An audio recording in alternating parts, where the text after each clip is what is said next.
Here you see the pin that you'll need to pull in order to lower the trailer. There's a remote control in the mechanical room. After you pull the pin, simply push the down arrow and the trailer will lower.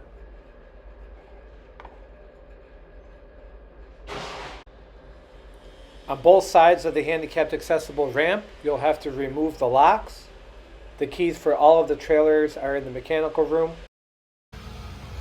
This box has both of your toilet lids, and we just did that for transportation.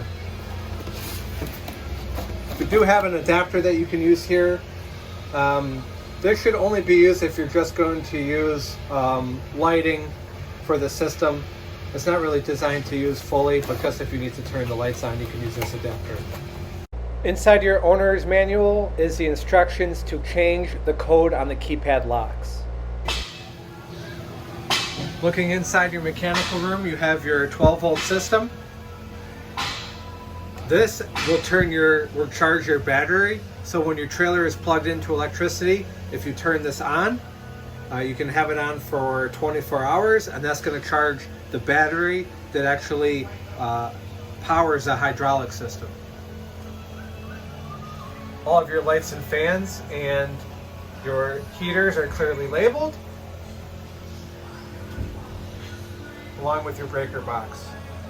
This is your owner's manual. It has all the documents pertaining to the warranty information for all the components on the trailer that have a warranty. Along with that, you'll have keys for the ADA ramp, for the doors, and for the handrails. You'll also have a sheet that numbers and outlines all of the plumbing shutoffs. That sheet corresponds to this plumbing conduit, and each of those numbers correspond to a different part of the trailer. So if in the event you needed to turn that off, you can reference the sheet in the owner's manual and then turn that off. When it comes to your fresh water, it comes in through this line, and you have two options. One option is to have this on, and that will actually fill up your fresh water tank. So if you're in an area where you need your fresh water tank filled, you can turn this on.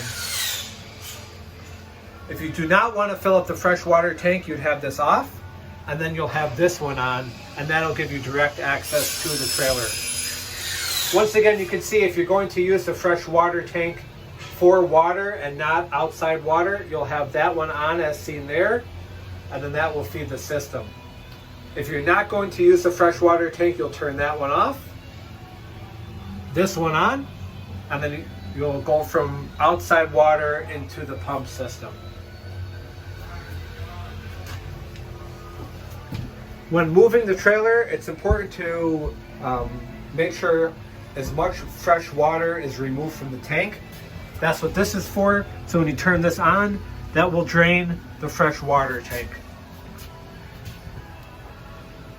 All of these should be turned on. The only ones that should stay off is this switch. This one is only for winterizing the trailer. So in the event that you're going to winterize the trailer, you'll want to turn this off like it is here, and this off, and that prevents water from going to the hot water tank. But then you'll turn this on, and then you can pump antifreeze through the system bypassing the hot water tank. And that would be the event that you're going to winterize the trailer. You do have a winter package though, so it's important that you have the tank heater on, as well as the heaters, at least the heater in this mechanical room on, and the trailer plugged in if you're going to use this in the winter. It's very important that you do that. That'll prevent anything in here from freezing, and also anything below floor plumbing from freezing. So make sure the tank heater is on, as well as this heater, and the trailer is plugged in. And once again, if you're not going to do that in the winter, then you should winterize it, as I outlined before, using these three.